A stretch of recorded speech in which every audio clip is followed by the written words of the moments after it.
and be good for goodness sake.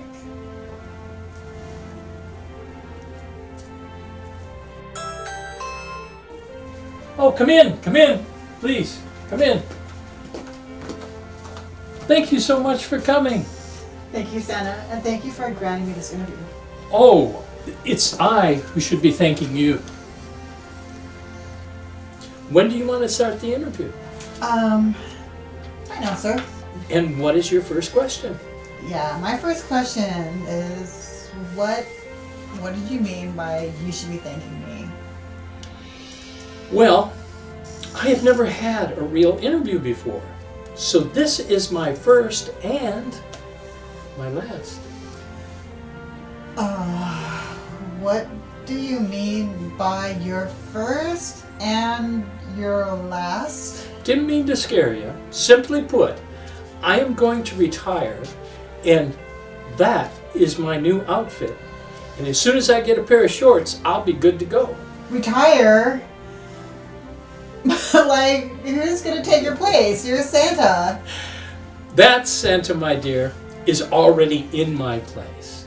He has been there for quite some time, learning what to do and how to do it. He will be picture perfect at carrying out the duties and responsibilities and traditions of Santa. The elves and the reindeer absolutely love him. And my last day is December 24th. That will be his first voyage with a fully loaded sled and reindeer. So you're going to retire, and there's already a new Santa who's taking your place. That's it in a nutshell. And he's already working right now. Yep. That's it in a nutshell. Do you have any other questions? Yes. Yes, I do. Santa, why? Why are you retiring? It's just time. It's the cycle of life. We all come into this world as babies. We grow up with loving guidance and support of parents, family, friends, and teachers. We find our way and hopefully our purpose. Along the way, there are many challenges and sometimes opportunities. I had the lucky break to be Santa Claus for a time, and now I have the chance to retire. And I'm looking forward to having Christmas Eve off, just like I did when I was a kid. Wait a minute, when you were a kid? Yeah, are you not paying attention? Did you think it was all magic and not real? That just add water to the mix, stir it up, and poof, there's a Santa Claus. I just never really thought about it that way. I just assumed that you were always Santa, you know? But that just brings me to my next question. Okay?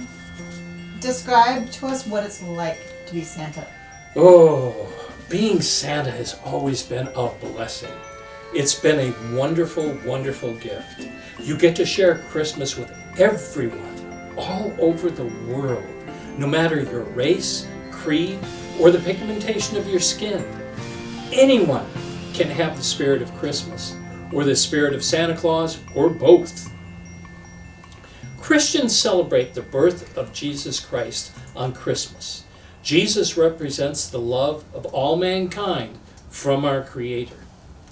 Jesus preached love for everyone. And Christmas is such a great season where there just seems to be a bit more humanity in the air. How could it not be when we bring joy and love to children all over the world? And the presents we give are just a bonus to the real gift, which is love. With love and joy, we reach out to all religions and all people. And even if they don't believe Jesus is the Messiah, they only need to believe in love, happiness, and each other. So if there is any magic, and I assure you there is, it's the magic of love, joy, and humanity that exists in all of us. Santa just reminds us in his actions and deeds that it's not that hard. We could use that now more than ever. Don't you agree? Yes, that's the truth. So tell me, Santa, gonna retire, and this new Santa already working. Have you always been Santa? Of course. I remember being a baby and just learning how to walk, and the elves would help me with getting my balance and everything, and they started calling me Santa. It was strange, but babies don't care. That's when I knew I was Santa. Oh my gosh, you've got to be kidding me. Of course I'm kidding you. Oh, you got me again. I swear, were you always like this? Only when I'm awake. So then, you had family? Of course I did, Melissa. Check your notes. I had a very normal family, a wonderful childhood and upbringing. I had brothers, sisters, aunts, uncles, cousins, nieces, and nephews. I come from a very large family, and I had lots and lots of friends. So, what you're telling me is that you didn't know that you were Santa when you were a kid? No. I didn't become Santa until I was much older and much more experienced with life. So, when did you know? Well, it's kind of a funny story. Well, you're going to have to share that story with us. Have you ever had an earworm where a song gets inside your head and just won't go away? Well, of course, many times, especially during Christmas. Well, that happened to me with Santa Claus is Coming to Town. I was in between jobs, and that song would not leave my mind. But it gave me comfort, direction, and most of all, hope. I remember singing it when I was a kid, but as an adult, one line kept sticking out. Be good for goodness sake. What a powerful message. One that I missed the true meaning of when I was a kid. So, what do you mean, Santa? Well, we grow up learning through repetition. Nursery rhymes, colors, alphabet, just so many things. But sometimes we memorize just the words, and we don't know what the words really mean. So, what did the words mean to you? Be good for goodness sake meant being your best when no one was looking, following the golden rule, treating other people as you want them to treat you, with love and respect. None of us are an accident, because God does not make mistakes. Just as it was all sinking in, I saw a bearded old man get out of a taxi with a bunch of packages. I saw him leave behind a rather large satchel. I ran over and got it right as the taxi sped away, and I tried to catch the old man, but he was rather fast and not wasting any time getting to where he was going. So, were you able to catch him? Well, I ran in the direction he left to barely see him dart into an apartment building. That apartment building had a doorman. I tried to go in, but the doorman was more like a security guard. He would not let me in. He kept me out. I told him why I was following the man, but he still wouldn't let me in. He scornfully offered to bring the satchel to the old man, but I said no. I wanted to deliver it myself. So I asked him to call the old man.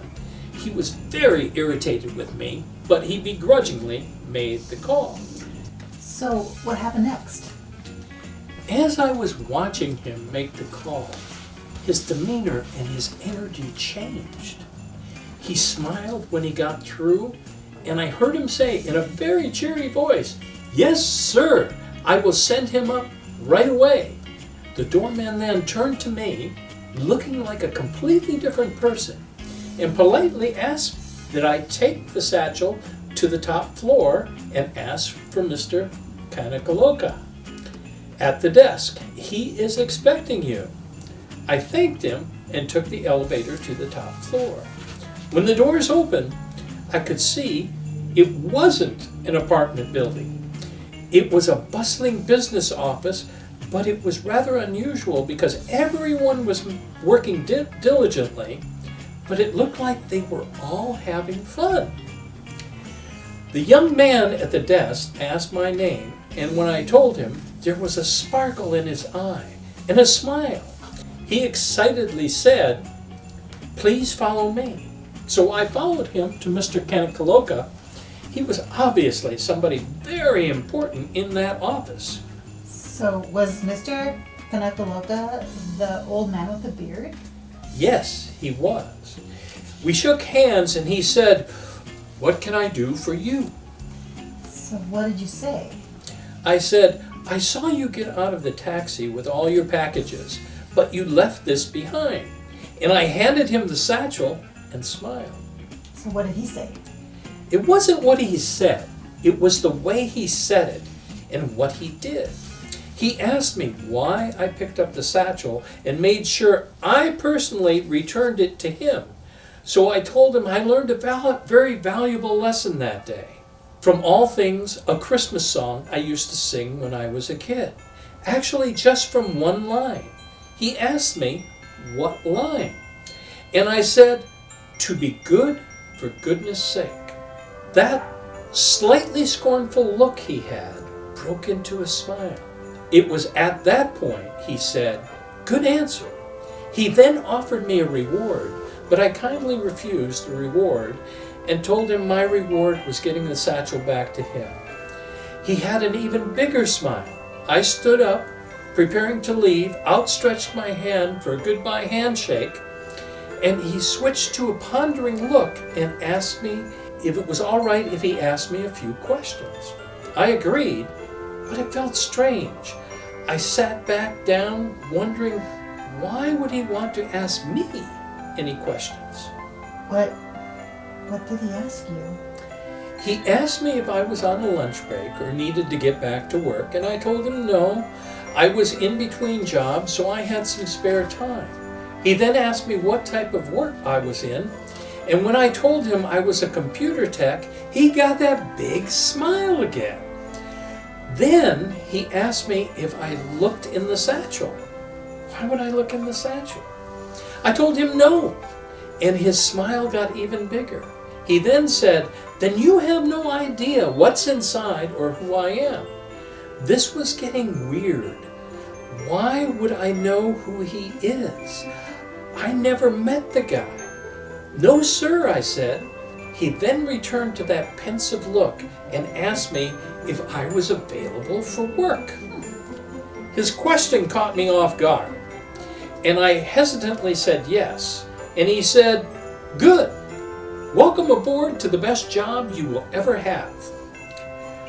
I was dumbfounded and asked him if this was some sort of a joke. "No," he said. "We need someone with computer and technology skills, and most of all, a pure heart, to replace me." Then he smiled with a knowing confidence. Replace him? I thought. I didn't even know what he did. I was blown away. Was this an answer to a prayer, a dream, a bad joke, or what?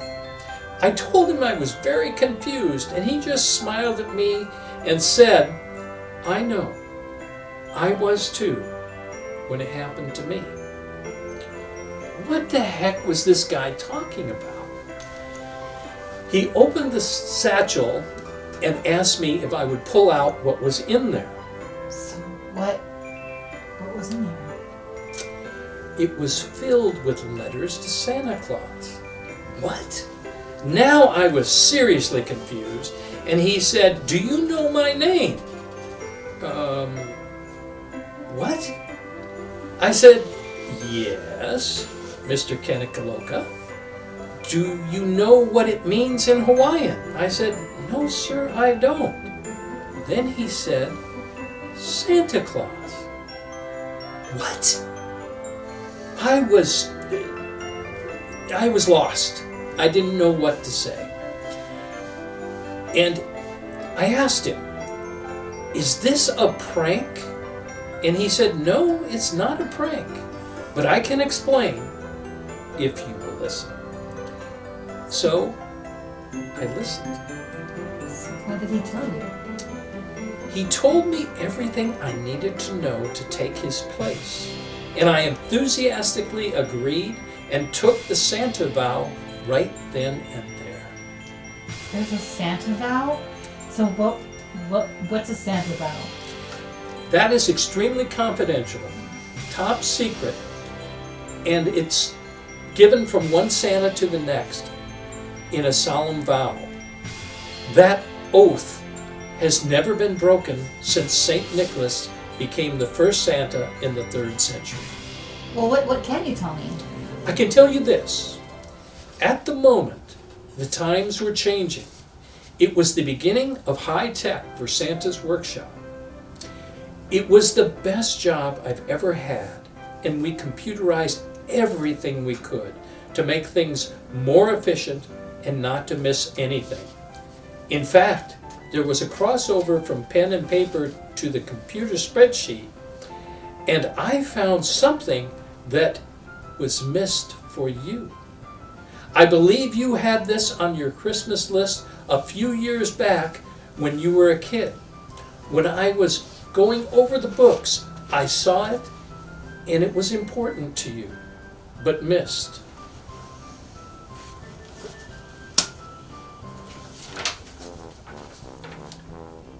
When you were young, your stocking hung, and you put all your wishes on a Santa list.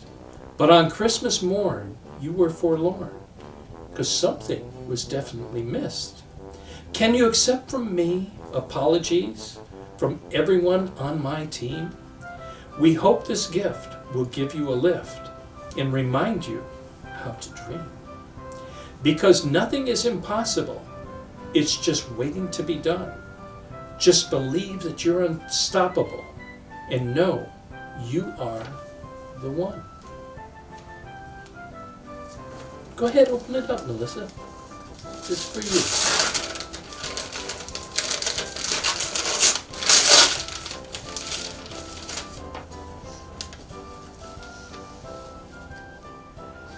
Melissa, can you tell me why you love that horse called Flutterby, who flies so high above the trees on the little island of Serendipity, where she was born from a pink cocoon that glistened bright in a sunset moon? She grew and learned like no one else, and discovered she is very special, just being herself. Just like you, Melissa. Merry Christmas. How did you know? Mr. Kenikaloka was a very good teacher. Yes, he was. So, I do have one more question. And I have one more gift.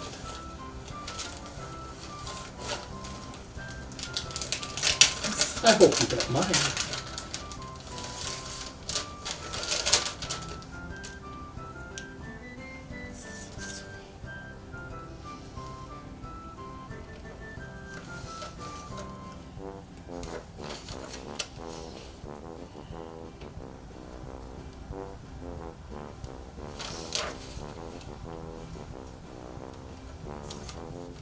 Was that what you wanted for Christmas?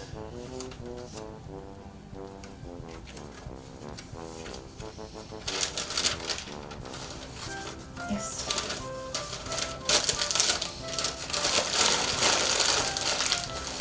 Well, I'm glad we finally got it to you. Do you have any more questions? Yes, I do. I was wondering about the Santas that we see in stores, in malls, and at parties. Are they real Santas? Yes, Melissa, they are. We need all the help we can get to spread the love and joy of Christmas all over the world. All you need to be Santa is to possess the spirit of Christmas and Santa in your heart. To believe. Believe that spreading love, truth, and joy will make the world better. All children intuitively know this, but sadly, they sometimes grow out of it when they grow up. It's not that hard. You can find it again. You just have to believe. So, could I be Santa? Of course you can. The spirit of Santa and Christmas is in all of us. Just be kind, helpful, and loving. Follow the golden rule.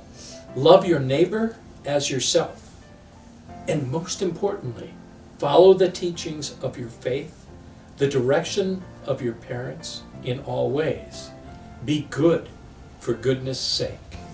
Merry Christmas, Happy Hanukkah, and Happy Kwanzaa. Same to you, Santa. And I hope you have a happy retirement. Thank you. Oh, I almost forgot. I want to do a shout out to my baby sister's grandsons, Jacob and Asher. Be good for goodness sakes, boys. Know that your grandmother loves you very much and she hears you when you talk to her. Merry Christmas. Ho, ho, ho.